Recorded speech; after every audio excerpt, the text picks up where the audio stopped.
Notre volonté en tant qu'organisation professionnelle, c'était qu'il y ait une mise en œuvre du BIM dans la phase exécution et encore d'états séparés dans un contexte, on va dire, assez courant pour nos adhérents, les entreprises du bâtiment qui coopèrent en général sur des chantiers. C'est un projet donc de 23 logements collectifs. C'est du collectif bas à R+1 seulement parce qu'on est dans un contexte de lotissement.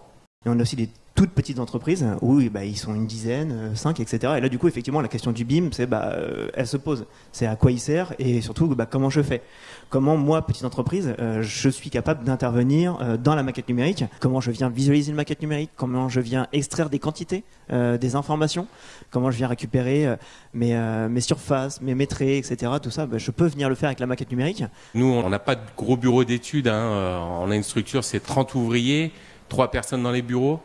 On faisait du métier avec un petit outil qui s'appelait Logitram mais qui a été arrêté au mois de décembre. Donc on s'est posé la question de savoir est-ce qu'on prenait un outil plus performant.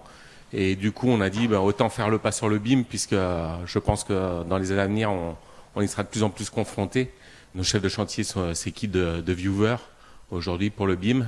Ça leur permet sur des chantiers très techniques avec des plafonds assez spécifiques de vite se projeter et savoir tout de suite comment prendre le chantier. Ça a un peu changé vos habitudes du coup. Oui, complètement. Complètement. On fait un chantier sur La Rochelle, il y a 80 logements. Et hier soir, j'ai mes équipes qui chargeaient 3 plaques. C'est le delta qu'on a eu sur 80 logements. On demande à nos négoces d'arriver, de livrer la palette. C'est-à-dire, il y a tant de plaques de doublage, tant de plaques de cloison, tant de rails, tant de montants.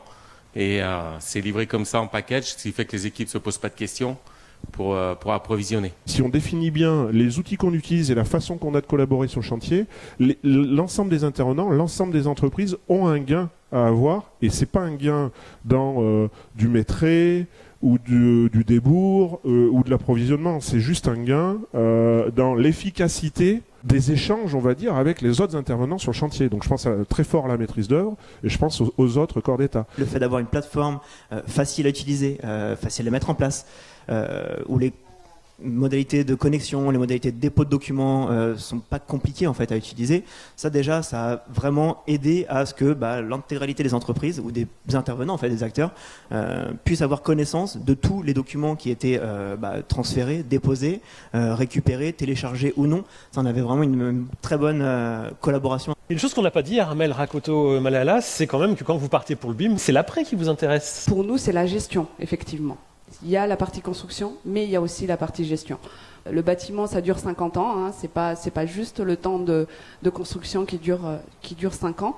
Donc, que ce soit en termes d'équipement, de pérennité de ces ouvrages-là, on va pouvoir améliorer la gestion, pouvoir réhabiliter dans 20 ans, être efficace dans la maintenance, dans l'entretien de notre patrimoine.